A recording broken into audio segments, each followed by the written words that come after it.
আসসালামু আলাইকুম ওয়া রাহমাতুল্লাহি ওয়া বারাকাতুহু। তাহলে আল্লাহ ছাড়া কাউকে, জীবিত মানুষ মরা মানুষ, কোন নবী রাসূল ওলি ফেরেশতা যেই কাউকে সেজদা করলে কি হবে? ঈমান ভেঙে যাবে, শিরক হবে, ঈমান ভেঙে যাবে। আচ্ছা, নজর মান্নত করা ইবাদত। আল্লাহ ছাড়া কারো জন্য যদি মান্নত করেন ঈমান শেষ। আপনি যদি বলেন অমুক মাজারে অমুক জায়গায় একটা গরু দিবেন, মান্নত করছেন, একটা ছাগল দিবেন, একটা মুরগি দিবেন, মোমবাতি দিবেন, টাকা পয়সা দিবেন, মশারি দিবেন, চাদর দিবেন, কারণ হুজুরের মশা কামড়ানোর সম্ভাবনাও আছে। অনেক জায়গায় দেখেন কবরের উপর মশারি লাগিয়ে রেখেছে, দেখছেন না? তাহলে হুজুরের মশা কামড়ানোর সম্ভাবনাও। যেই হুজুর নিজের মশা নিজের শরীর থেকে দৌড়াইতে পারে না, এই হুজুরে আমার কি করব? তারা মশা কামড়াইলে, মশারি না দিলে মশাটা দূর করতে পারবে না, ওই ক্ষমতা নাই। তা আমার আপনার কি করব, যার একটা মশা দূর করার ক্ষমতাও নাই, অথচ তার কাছে যায় হাজার হাজার মানুষ ছেলে মেয়ে চাইতেছে, বিপদ আপদ দূর করার জন্য চাইতেছে, টাকা পয়সা চাইতেছে, রিজিক চাইতেছে। মানুষ এত নির্বোধ, এত বোকা, চিন্তা করে না সে যদি পাওয়ার থাকতো সে মরছে কেন? সে তো জিন্দা থাকার কথা। কি বলেন? তার যদি পাওয়ারে থাকতো সে মরল কেন? সে তো মরার কথা না, সে জীবিত থাকার কথা। তার পাওয়ারে, তার ক্ষমতায়। তাহলে বুঝা গেল তার কোনো ক্ষমতা নাই, এই জন্য তো সে মরতে বাধ্য হয়েছে। আবার সে কবরে রাখছে, কবরের থেকে সে কিছুই করার কোনো ক্ষমতা নাই। সে এখন নিজেই আমার মুহতাজ। আমি যদি তার জন্য একটু দোয়া করি সে উপকার হইব, সে আমার জন্য কিছু করার ক্ষমতা নাই। এখন কেউ যদি মনে করে না কবরে যিনি আছে ওনার অনেক ক্ষমতা আছে, শিরিক। এটা কি শিরিক? ঈমান চলে যাবে, ঈমান ভঙ্গের কারণ। যদি মনে করে উনি জীবিত অবস্থার চাইতে মরা অবস্থায় ওনার পাওয়ার অনেক বেড়ে গেছে। বাংলাদেশের ওলি যারা, এদের নাকি জীবিত অবস্থার চাইতে মারা গেলে পাওয়ার বাড়ে। কেমনে বাড়ে জানেন? জি, আরে এই গুপ্ত রহস্য তো আপনারা জানেন না, কারণ ওই সেক্টরে ঘোরাফেরা করেন নাই। ওই সেক্টরে ঘোরাফেরা না করলে বুঝে আসবে না। এই সেক্টরের নীতিমালা হইল যে একজন মানুষের বডির মধ্যে 10টা লতিফা আছে। কয় লতিফা? 10 লতিফা নাম শুনছেন? 10 লতিফা আছে শরীরের মধ্যে। এই লতিফা এগুলা 10টা যদি জারি হয় সেই হয় ফিরে কামেল। একটাও যদি জারি না হয় সে ফিরে কামেল হয় না। 10টা জারি হইতে হয়। জারি হলে কি হয় দেখবেন, বাংলাদেশে যত ফির আছে একটাও ফিরে নাকেস নাই, সব কি ফিরে কামেল, একেবারে পরিপূর্ণ ফির, কামেল। কামেল হয়ে গেছে। অথচ আল্লাহর জমিনে কোন মানুষ কোনোদিন কামেল হইতে পারে না। কেমনে কামেল হয়? তার এলেমে অসম্পূর্ণ, তার আমলে অসম্পূর্ণ, তার শরীরে অসম্পূর্ণ। কোন দিকে সে সম্পূর্ণ আছে? আল্লাহ পাক জমিনে কাউকে কোনো দিকে স্বয়ং সম্পূর্ণ করেন নাই, কামেল বানান নাই। কামেল হওয়া এটা শিরকি ধারণা, কুফরি ধারণা। কামেল হওয়া যায় না কোনোদিন। কিন্তু বাংলাদেশে সব কি কামেল কেমনে হয়েছে? তাদের 10 লতিফা জারি হয়েছে। 10 লতিফা। লতিফা এগুলো কোথায় থাকে? এই বডির ভিতরে। এখানে এই বাম দিকে আছে। প্রথম লতিফা হইল কি? কলব। এই যে জানে ভাই, প্রথম লতিফা, 1 নম্বর লতিফা কি? কলব। 2 নম্বর লতিফা রূহ। 2 নম্বর লতিফা কি? রূহ হইল দিকে। কলব হইল কোন দিকে? বাম দিকে। রূহ হইল কোন দিকে? ডান দিকে। 3 নম্বর লতিফা হইল সের। 3 নম্বর লতিফার নাম সের। সের হইল এটার 2 আঙ্গুল নিচে, এই জায়গা হইল কি? সের। 4 নম্বর লতিফা হইল খফি। খফি হইল এই কলবের 2 আঙ্গুল নিচে, এখানে হইল কি? খফি। 5 নম্বর লতিফা যেটা, সেটা হইল আখফা, এটা মাঝখানে। তাহলে এখানে কয়টা লতিফা? 5টা লতিফা। আর 4টা লতিফা হলো মানুষকে 4 জিনিস দিয়ে বানানো হয়েছে। আগুন একটা, পানি একটা, বাতাস একটা, মাটি একটা। এটা 4 লতিফা। কয়টা হয়েছে? 9টা। এই 9টার পরে, এই 9টার উপরে দিয়ে একটা খাসা আছে। এই খাসার নাম নফস। খাসার নাম নফস। নফস হলো 10 নম্বর লতিফা। এই লতিফা কয়টা হয়েছে? 10টা। এই জন্য কয় খাঁচার ভিতর অচিন পাখি কেমনে আসে যায়। এই যে খাঁচার ভিতরে এই যে এগুলো কেমনে আসা যাওয়া করে। আচ্ছা, এখন এই ভিতরে যে 9টা আছে, 9টাকে আটকে রেখেছে কিসে? 10 নম্বর লতিফা, যেটা নফস। তো মানুষ যখন মারা যায় তখন এই খাঁচা নষ্ট হয়ে যায়। খাঁচা নষ্ট হয়ে গেলে এবার এতদিন পর্যন্ত ওই পীর সাহেবের, ওই হুজুরের আপনার 9টা লতিফা আটকানো ছিল, এখন মুক্ত হয়ে গেছে। এখন এগুলো আকাশে বাতাসে উড়ে, পাখির মতো উড়ে। এজন্য এগুলো আফ্রিকান জঙ্গলে যায় মিটিং করে, বিভিন্ন জায়গায় যাইতে মিটিং করে। কেমনে মিটিং করে? এখন আর এগুলো আটকানো নাই। এই জন্য তাদের বিশ্বাস জীবিত ফিরের চাইতে, জীবিত অলির চাইতে মরা ফিরের ক্ষমতা বেশি। এই জন্য দেখবেন জীবিত ফিরের নামে গরু ছাগল খাসি মুরগি মান্নত করে না, মরাটার নামে মান্নত করে। খেয়াল করছেন কোনদিন? সব মান্নত করে কোনটার জন্য? যেটা মারা গেছেন ওইটার জন্য, জীবিতটার জন্য না। কারণ জীবিতটার এখনো খাঁচার মধ্যে আটকে রয়েছে, এখনো পাওয়ার বাড়ে নাই, মারা যাওয়ার পরে পাওয়ার বাড়ব। এই জন্য যদি কেউ বিশ্বাস করে ওই কবরে যিনি আছেন ওনার অনেক কিছু করার ক্ষমতা আছে, তাহলে তার ঈমান ভেঙে গেছে। এটা ঈমান ভঙ্গের কারণ, এটা শিরক। তাহলে মৃত ব্যক্তিকে সাজদা করলেও ঈমান যাবে, জীবিত ব্যক্তিকে সাজদা করলেও ঈমান যাবে, মান্নত করলেও ঈমান যাবে। আল্লাহ ছাড়া কারো উদ্দেশ্যে মান্নত করা যাবে না। তাহলে 1 নম্বর পয়েন্ট কি? শিরিক। শিরিক করলে ঈমান ভেঙে যাবে। 2 নম্বর পয়েন্ট, আমি সংক্ষেপে 10টা বলে শেষ করে দেব ইনশাআল্লাহ। 2 নম্বর পয়েন্ট যেটা, সেটি হলো মান জাআলা বাইনাহু ওয়া বাইনাল্লাহি ওয়াসাইত ইয়াদউহুম ওয়া ইয়াসআলুহুমুশ শাফাআ ওয়া ইয়াতাওয়াক্কালু আলাইহিম। 2 নম্বর হলো কোন ব্যক্তির মাঝে আর আল্লাহর মাঝে একজন মধ্যস্থতাকারী নিযুক্ত করা, একজন দালাল নিযুক্ত করা, মধ্যস্থতাকারী নিযুক্ত করা। কি জন্য? ইয়াদউহুম, দোয়া করার দরকার হইলে সরাসরি আল্লাহর কাছে না যায়, তার কাছে যাইব। ওয়া ইয়াসআলুহুমুশ শাফাআ, কিয়ামতের দিন শাফাআতের দরকার হইলে ওই মধ্যস্থতাকারী তাকে শাফাআত করে জান্নাতে নিয়ে যাবে। ওয়া ইয়াতাওয়াক্কালু আলাইহিম, জলে স্থলে সাগরে পাহাড়ে পর্বতে কোন জায়গায় বিপদে পড়লে তার উপরে তাওয়াক্কুল করবে। কারণ আল্লাহকে সবসময় বিরক্ত করা যাবে না, কারণ আল্লাহ কয় কোটি মানুষের খবর রাখবো। নাউজুবিল্লাহ। ওয়ামা কাদারুল্লাহ হাক্কা কাদরিহি, আল্লাহ বলেন দুনিয়ার মানুষ আমি আল্লাহর কদর পরিমাপ নির্ধারণ করতে পারে না। আমি আল্লাহ যে কি বিশাল ক্ষমতার অধিকারী, এটা ধারণ করার ক্ষমতা তাদের ব্রেনে নাই। এজন্য আমি আল্লাহরে মাঝে মাঝে তারা মাখলুকের উপরে কিয়াস করে বসে থাকে, মাখলুকের মতো মনে করে। এখানে দেখো, এই যে কোর্টে বিচার হলে উকিল লাগে, ব্যারিস্টার লাগে। আল্লাহর আদালতে তোমার বিচার হইব, তো সেখানে তোমার উকিল ব্যারিস্টার লাগবে না? কিন্তু এই উকিল ব্যারিস্টার আমি যে অন্যায় কাজটা করছি এটা দেখে নাই, সাক্ষী লাগে, কত কিছু লাগে, কিন্তু ওই মহান রব্বুল আলামিন যিনি বিচার করবেন তিনি সরাসরি দেখছেন আমি যা করছি। তাহলে এই বিচার আর ওই বিচার এক নাকি? ওই বিচারে কোনো উকিল ব্যারিস্টার লাগবে না, সরাসরি বিচার। আল্লাহ রব্বুল আলামিন প্রত্যেক মানুষের হাতে আমলনামা তুলে দিবেন, দিয়ে বলবেন ইকরা কিতাবাক, তোমার আমলনামা তুমি নিজে পড়ো। কাফা বিনাফসিকাল ইয়াউমা আলাইকা হাসিবা, আজকের দিনে তোমার নিজের হিসাব নেওয়ার জন্য তুমি নিজেই যথেষ্ট, তোমার হিসাব তুমি করে ফেলো। তাহলে এই হিসাব, এই বিচার আর স্বাভাবিক দুনিয়ার বিচার এগুলো একরকম নয়। এই জন্য আল্লাহর কাছে দোয়া করতে গেলে কোনো মধ্যস্থতাকারী লাগবে না, কোনো মিডিয়া লাগবে না।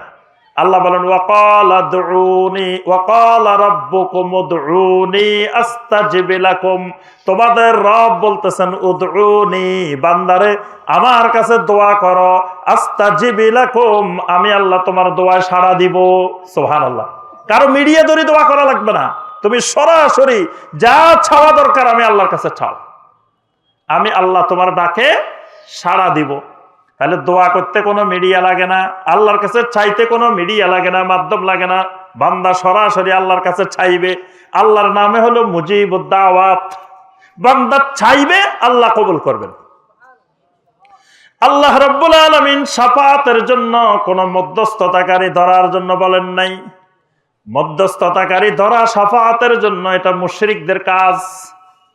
আল্লাহ রাসূল সাল্লাল্লাহু আলাইহি ওয়াসাল্লাম যখন মুশরিকদেরকে জিজ্ঞাসা করলেন, তোমরা কেন এই সকল মূর্তির, এই সকল দেবতার, এই সকল ব্যক্তিদের ইবাদত করো, পূজা করো, তখন তারা উত্তর দিল সূরা ইউনূসের 18 নম্বর আয়াত, ওয়ায়াবুদুনা মিন দুনিল্লাহি মা লা ইয়াদুররুহুম ওয়া লা ইয়ানফাউহুম ওয়ায়াকুলুনা হাউলাই শুফাআউনা ইনদাল্লাহ। বলে যে এরা আমাদের জন্য কিয়ামতের দিন সুপারিশ করবে, আল্লাহর কাছে শাফাআত করবে। তাহলে মুশরিকেরা দুনিয়ার মানুষকে ধরে শাফাআতের জন্য, এই জন্য কাউকে শাফাআতকারী বানানো এটা ঈমান ভঙ্গের কারণ। আল্লাহ ছাড়া কারো উপরে তাওয়াক্কুল করা ঈমান ভঙ্গের কারণ। কোন ব্যক্তির উপরে তাওয়াক্কুল করলেও ঈমান ভেঙে যায়, তাবিজের উপরে তাওয়াক্কুল করলেও ঈমান ভেঙে যায়। তাবিজের উপরে তাওয়াক্কুল, এটা তাওয়াক্কুলের শিরক। আল্লাহ রাব্বুল আলামিনের উপরে বান্দা তাওয়াক্কুল করবে, ওয়া আলাল্লাহি ফাতাওয়াক্কালু ইন কুনতুম মুমিনিন। আল্লাহর উপরে তাওয়াক্কুল করো যদি তুমি সত্যিকারের মুমিন হও। 3 নম্বর ঈমান ভঙ্গের কারণ, মাল্লাম ইউকাফিরিল মুশরিকিন আও সাহাহা মাযহাবাহুম। কাফেরদেরকে, মুশরিকদেরকে কাফের মনে না করা, সন্দেহ পোষণ করা এদের কুফরির ব্যাপারে, অথবা কুফরি মতবাদকে বিশুদ্ধ মনে করা, এটা ঈমান ভঙ্গের কারণ। কাফেরকে কাফের কেমনে মনে করবেন?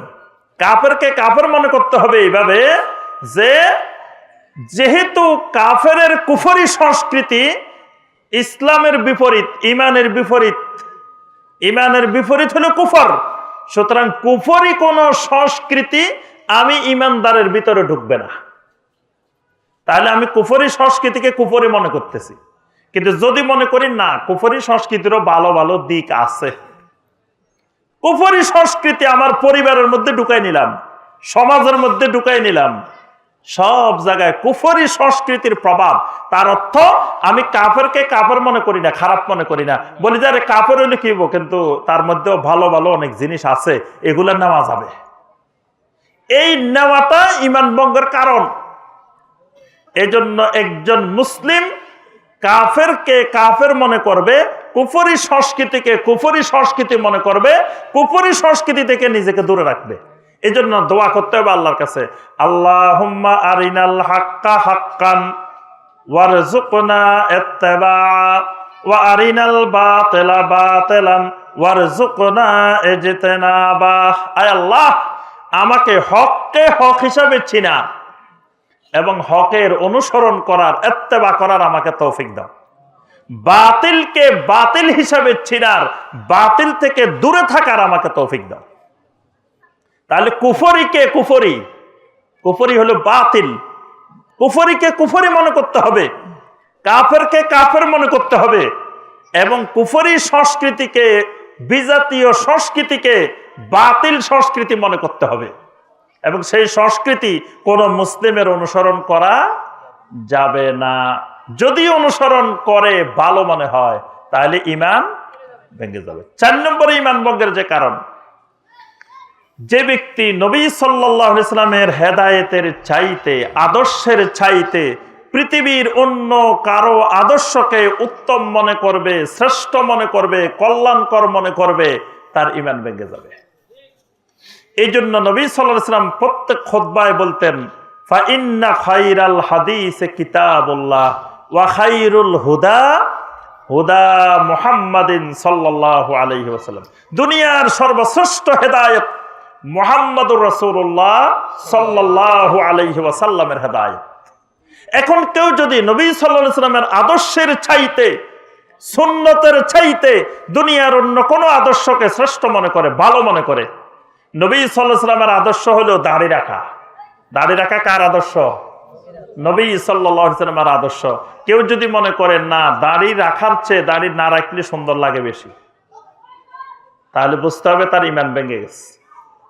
কারণ নবীর আদর্শের চেয়ে অন্য আদর্শকে সে সুন্দর মনে করতেছে, অন্য আদর্শকে ভালো মনে করতেছে, দাড়ি না রাখাকে ভালো মনে করতেছে।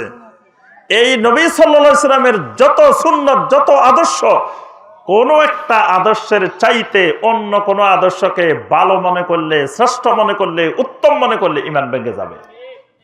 এজন্য নবী সাল্লাল্লাহু আলাইহি ওয়াসাল্লামের প্রত্যেক সুন্নাহকে মনে করতে হবে এর থেকে উত্তম, এর থেকে শ্রেষ্ঠ আল্লাহর জমিনে দ্বিতীয় আর কোনোটা নাই। যদি বলেন না নবী সাল্লাল্লাহু আলাইহি ওয়াসাল্লামের এই সুন্নাত আজকের জামানায় অচল, টাকনুর উপরে প্যান্ট পরা, কয় না এটা আজকের জামানায় চলে না, টাকনুর নিচে পরা লাগবে। দেখবেন অনেকে এটা মানতে পারে না। তো মানতে পারতেছে না কেন?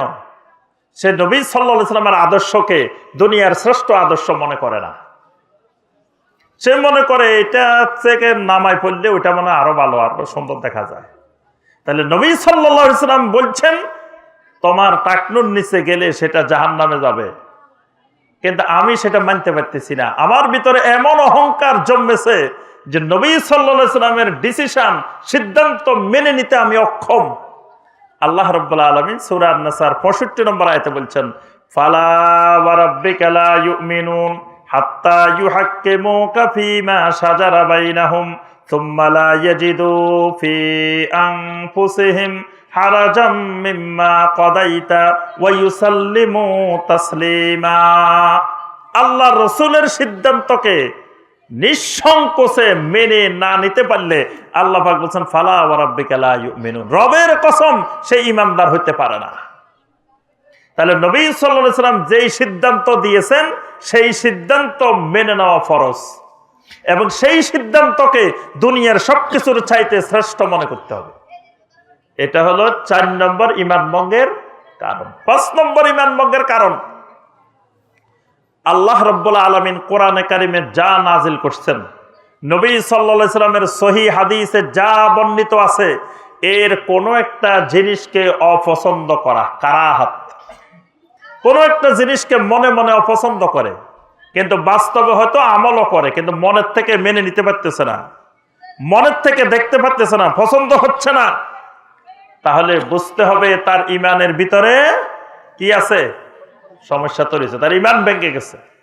এই জন্য ঈমানের দাবি হলো কোরআন সুন্নায় যা কিছু বর্ণিত হয়েছে এই সব কিছুকে মহব্বত করা, ভালোবাসা। ভালোবাসাটা ঈমানের অন্তর্ভুক্ত।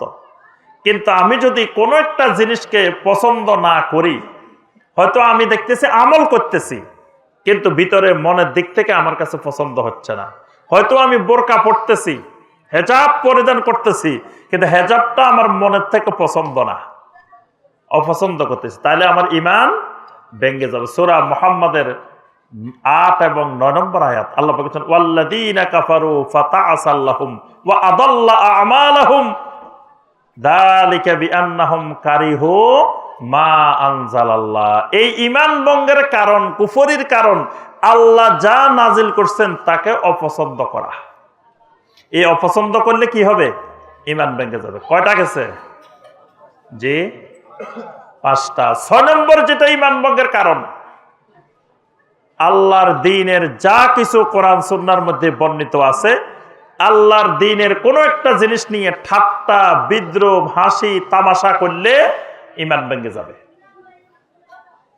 দ্বীনের কোন বিষয়, সেটা ফরজ বিষয় হোক, ওয়াজিব বিষয় হোক, সুন্নত বিষয় হোক, মুস্তাহাব বিষয় হোক, কোন একটা বিষয় নিয়ে কেউ যদি হাসি, তামাশা, ঠাট্টা, বিদ্রূপ করে তার ঈমান ভেঙে যাবে।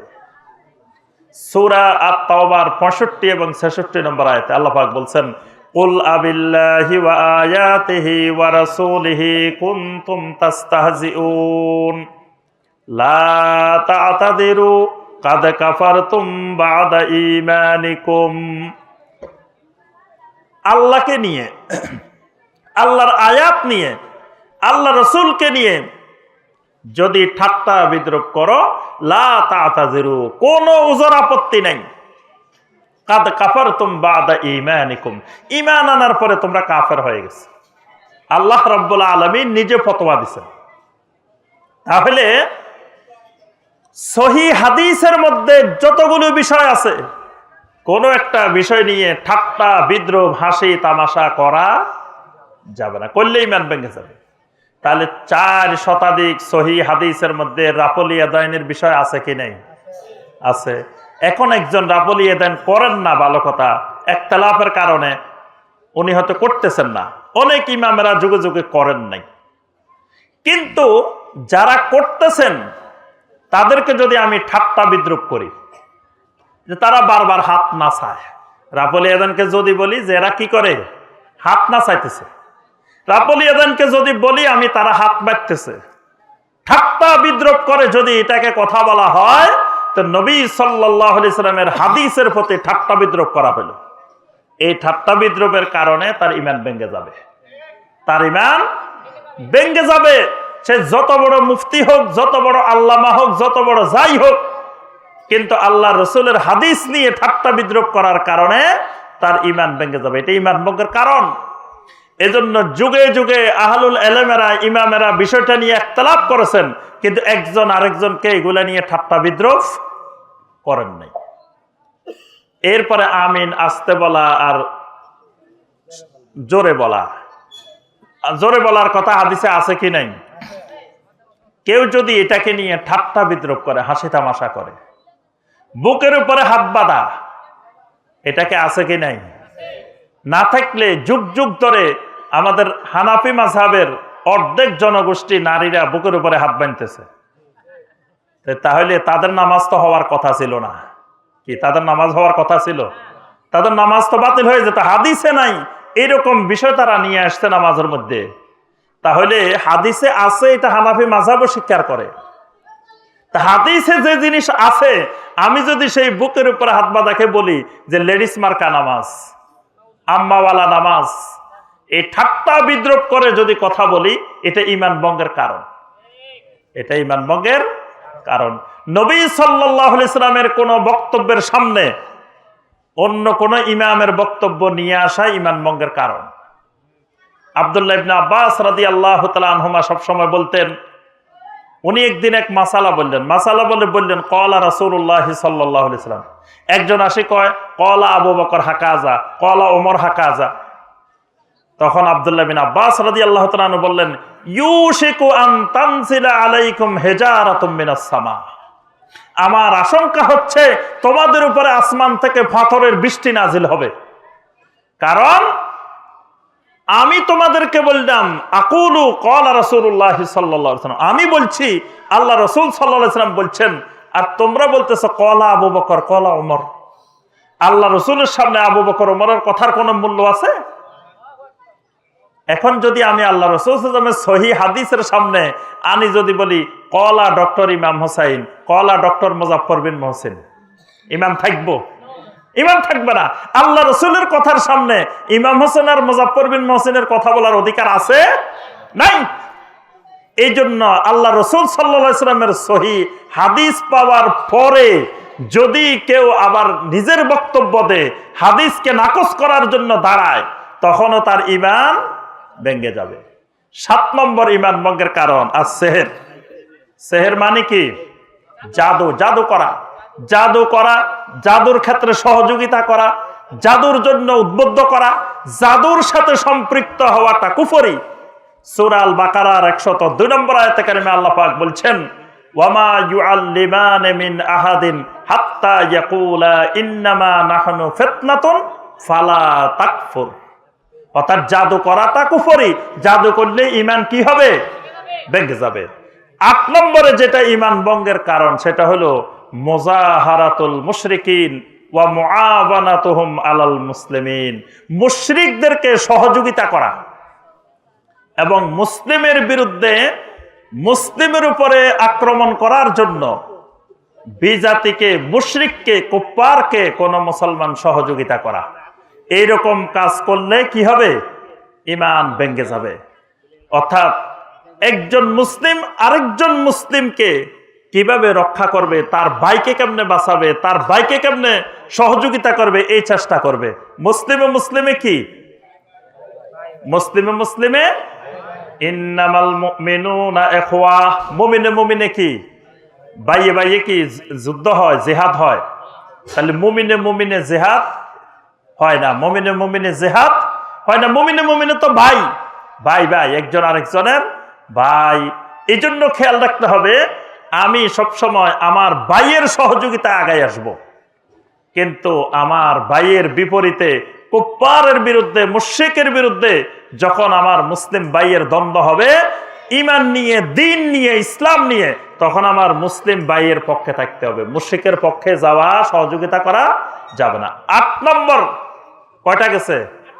8টা গেছে। 9 নম্বর হলো, যদি কেউ মনে করে যে কিছু লোক শরীয়তের আওতা মুক্ত হয়ে গেছে, যেমন তারা মনে করে খিজির আলাইহিস সালাম শরীয়তের আওতা মুক্ত, এইরকম কোন মানুষ শরীয়তের আওতা মুক্ত হয়ে গেছে, তার এখন আর শরীয়ত মানা লাগে না, তার ঈমান ভেঙে যাবে। এটাও ঈমান ভঙ্গের একটা কারণ।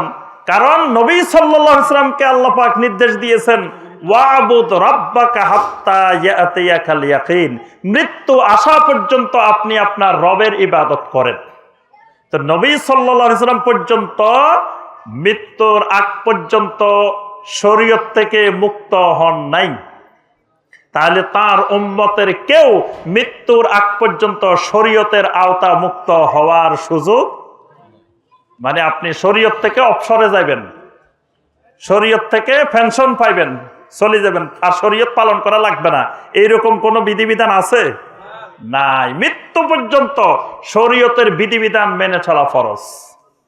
এখন কেউ যদি মনে করে না না, আল্লাহর এমন কিছু বান্দা আছে এদের শরীয়ত লাগে না, এরা আল্লাহর ওলি হয়ে গেছে, কামেল হয়ে গেছে, এখন আর তার নামাজ লাগে না, এখন তার আর কোনো ইবাদত লাগে না, কোনো আমল লাগে না, এখন তার সুন্নত পালন করা লাগে না, এখন ল্যাংটা হয়ে থাকলেও আল্লাহর ওলি। বাংলাদেশে ল্যাংটা বাবাও আল্লাহর ওলি আছে, আছে না? তাহলে কেউ যদি শরীয়ত মানে না, শরীয়তের দ্বারে কাছে নাই, এইরকম মানুষকে আল্লাহর ওলি মনে করে তার ঈমান ভেঙে যাবে। কারণ আল্লাহর ওলি কখনো শরীয়তের বাহিরে গিয়ে আল্লাহর ওলি হওয়ার কোনো সুযোগ নাই। এজন্য শরীয়তের আওতা মুক্ত হওয়ার কারো কোনো সুযোগ, কেউ যদি মনে করে না শরীয়তের কিছু বিধান মানলে চলবে আর কিছু মানলে চলবে না, তারও ঈমান নাই। কেউ যদি মনে করে না এই বিধানটা বর্তমান যুগে অচল, এটা ওই সময় নবী সাল্লাল্লাহু আলাইহি ওয়াসাল্লামের যুগে ঠিক ছিল, এখনকার জমানা এটা চলবে না, তাহলেও তার ঈমান ভেঙে গেছে। সর্বশেষ 10 নম্বর যেটা, সেটা হলো আল ইরাদু আন দীনিল্লাহ লা ইয়াতাআল্লামুহু ওয়া লা ইয়ামালু বিহি, আল্লাহর দিন থেকে বিমুখ হয়ে যাওয়া, দিন শিখেও না, আমলও করে না। আল্লাহ পাক কোরআনে কারিমে বলেছেন, ওয়াল্লাযীনা কাফারু আম্মা উনযিরু মুরিদুন, কাফেরের বৈশিষ্ট্য হলো তাদেরকে সতর্ক করা হলে তারা উপেক্ষা করে চলে যায়, তারা আল্লাহর দিন থেকে সবসময় বিমুখ, এলেমও শিখে না, আমলও করে না, অর্থাৎ তার ঈমানে কোনো ক্ষুধা লাগে না। এক লোকের 1 সপ্তাহ ধরে কোনো ক্ষুধা লাগে না, কোনো খাওয়া দাওয়া কিছু খাইতে পারে না, তার অর্থ হইল কি, তার শরীর সুস্থ নেই। ঈমানের যদি ক্ষুধা না লাগে, বুঝতে হবে ঈমানও সুস্থ নেই। তো ঈমানের ক্ষুধা লাগলে ঈমানের খাবার কি? ঈমানের খাবার হলো এলেম আর আমল। এই জন্য ঈমানদারের এলেমের ক্ষুধা লাগবে। আজকে শুনছে এখানে খাইরে উম্মাহ ইসলামী পাঠাগারের ইসলামী সম্মেলন হবে, ঈমানদার এখানে দৌড়ায় চলে আসবে যে এখানে গেলে আমার কিছু খোরাক পাওয়া যাবে, এখানে গেলে কিছু এলেম পাওয়া যাবে। কিন্তু দেখা গেল এই এলেমের তার কোনো অনুভূতি নাই, ও খবর শোনার আগে যেমন পরেও তেমন, কোনো অনুভূতি নাই এলেম শিখার। আমল করার কোনো আগ্রহ নাই, আমলের প্রতি কোনো আগ্রহ নাই। আমল শুধু মাঝে মাঝে যে নামটা লিস্টে ধরে রাখার জন্য, এই শুক্রবার একবার উজু করে, আরেক শুক্রবার পর্যন্ত উজু থাকে। বাংলাদেশে এখন এরকম মুসল্লির সংখ্যা বেশি, পুরা সপ্তাহ উজু ভাঙ্গে না, এরকম মুসল্লি দেখছেন? এই শুক্রবার একবার উজু করে, আরেক শুক্রবার একবার উজু করে, মাঝখানে আর কোনো উজু ভাঙ্গে না তাদের। এমন শক্ত উজু, একবার করলে 1 সপ্তাহ ভাঙ্গে না। এইরকম মুসল্লি শুক্রবারে যদি 3 শুক্রবার না যায় মসজিদে, তো মুসলমানের খাতায় আর নাম থাকবে না। এই জন্য ওই শুক্রবারে হাজিরা দেয়, এই হাজিরা দিয়ে দিয়ে নাম টিকে রাখে। এরা মনে করে আল্লাহ কত বোকা, আস্তাগফিরুল্লাহ, আল্লাহ রে এরা ওয়ামা কাদারুল্লাহ হাক্কা কাদরিহি, আল্লাহকে চিনতে পারে নাই, আল্লাহ রাব্বুল আলামিনকে চিনতে পারে নাই। আল্লাহকে এরা মাখলুকের মতো মনে করে, বোকা মনে করে, এরা আল্লাহ থেকেও চালাক। এই জন্য আল্লাহকে ধোঁকা দেয়, ইউখাদিউন আল্লাহ, মুনাফিকের বৈশিষ্ট্যরা আল্লাহকে ধোঁকা দেয়। এরাও মনে করে তারা আল্লাহকে ধোঁকা দিচ্ছে। তাহলে এইরকম আমল থেকে বিমুখ হওয়া, এটাও ঈমান ভঙ্গের কারণ। এর বাহিরে আরো অনেকগুলো ঈমান ভঙ্গের কারণ আছে। তা আলহামদুলিল্লাহ আমরা সংক্ষেপে এই কয়টা বিষয় আজকে আলোচনা করলাম। ইনশাআল্লাহ আপনাদের সামনে আরো গুরুত্বপূর্ণ বয়ান হবে ইনশাআল্লাহ। আমাদের সম্মানিত শায়েখ ডক্টর মুজাফফর বিন মোহসিন হাফেজাহুল্লাহ তিনি চলে এসেছেন। তো আল্লাহ রাব্বুল আলামিন আমাদের সবাইকে ঈমানটা নিয়ে, বিশুদ্ধ ঈমান নিয়ে, যেই ঈমান নিয়ে গেলে জান্নাত পাওয়া যাবে, এই ধরনের ঈমান নিয়ে আল্লাহ পাক আমাদেরকে কবরে যাওয়ার তৌফিক দান করুন। আল্লাহ রাব্বুল আলামিন আমাদের ঈমান ও আমলকে বিশুদ্ধ করার তৌফিক দান করুন। শিরিক মুক্ত, কুফর মুক্ত, নেফাক মুক্ত, বেদাত মুক্ত ঈমান ও আমল আল্লাহ রাব্বুল আলামিন আমাদেরকে নসিব করুন।